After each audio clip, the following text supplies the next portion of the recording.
Welcome back to Ape Escape with me, Matthew Caddis, aka Puggy.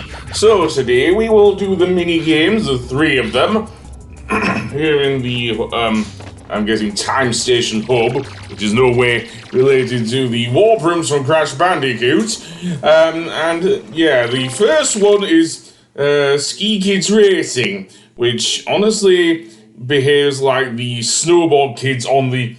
which sounds like Snowball Kids on the N64, only your characters are from Ape Escape and they look like something out of Parappa the Rapper. Seriously, they're that paper thin.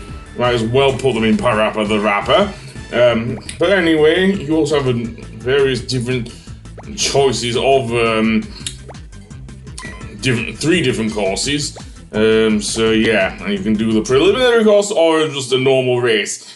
The downside to this game is, like a lot of things in Ape Escape, it is controlled using the analog stick, which can mean that your racer looks like a complete idiot when they're trying to go around corners. Trust me, I know. I can never get first place on this thing, so yeah. Shame as the music is really catchy here. And to be honest, the effects are really good as well. Seriously. And goes at about a solid 60 frames per second, which I don't know if the main game even goes that fast, but yeah. The downside, of course, is, the controls. Not one of my favorite games at all. No, it's not my least favorite game. That will be the next one because of that, but just seeing Spike here, try and do it, yeah, not one of my favorites. The other characters, by the way, the Professor, Buzz, Natalie, and one of the Helmet Monkeys. So, yeah. But, as I say, this will continue to be a trend, by the way, as the series goes on. So, Ape Escape 2 and 3 also have unlockable minigames. Ape Escape 3 probably having the most infamous one, Metal Gear Solid.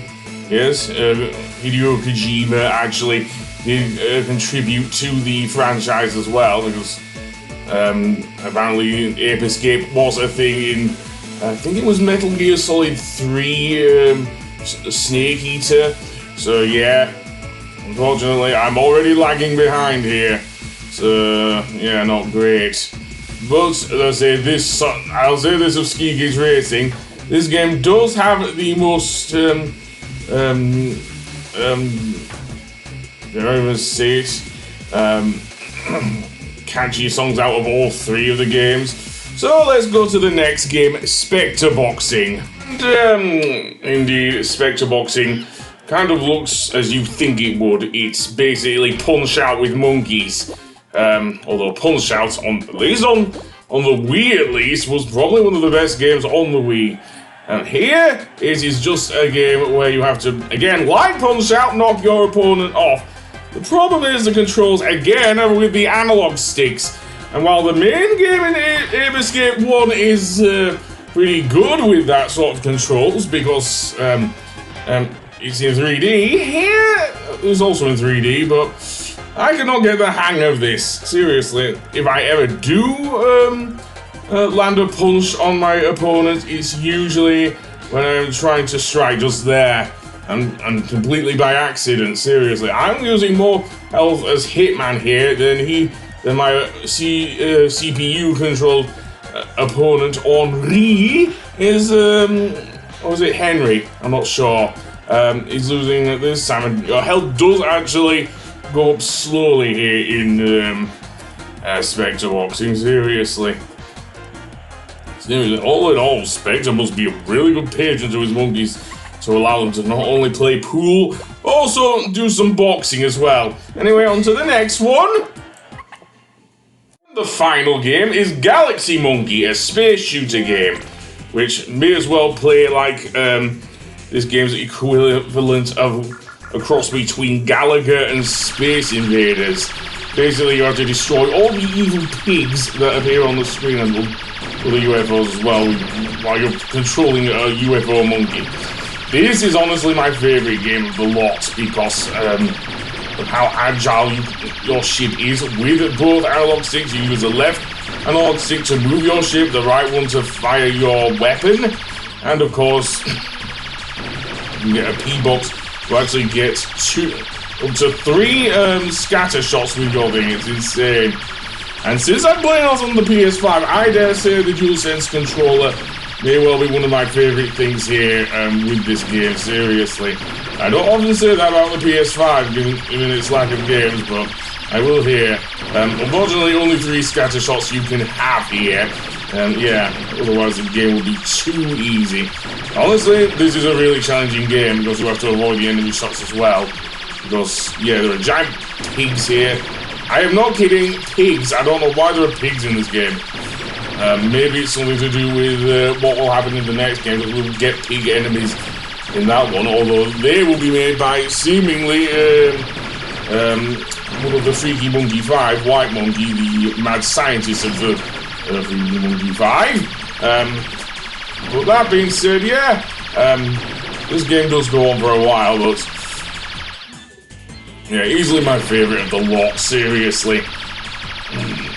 And yeah, it does reuse the boss fight theme from Spectre for some reason. I don't know why. Hello, not Andros. Seriously, you make a Star Fox reference, are you?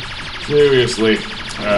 Although now it looks like, I dare say, some sort of racist stereotype there, seriously.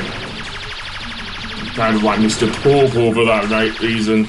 And yes, I will say that because he did turn blue on BBC Kai, but that means at least on American TV anyway. Anyway, let's get rid of these guys. Of course, if you die, you lose your power-ups, just the same as a lot of other shooter games. But yeah, somehow some of the things turn into giant rolling things. Again, this is what I wish, dare I say, King Galaxian was like originally on Pac-Man World on the PS1, to be honest. Because you do actually get auto-fire here, unlike in the original Pac-Man World. Seriously, and mini Androsses come for you. Yeah, you're not as big as the real Andros, mate, seriously. Well, yeah, this one was just so fun to play. Seriously, it just goes on and on and on. I believe you have to get the monkey to Earth. Yeah, for whatever reason. Yeah, and if you lose, then you'll have to start the game from the beginning. I don't know who you face at the end, but yeah. But that's basically the mini-games. So I'll see you on the next one, where I am not going to do Ape Escape 2 straight away, because there's one other game that was only released in Japan that I want to have a look at, and it's really obscure, and I understand why it wasn't released in the West. So I'll see you then. Goodbye!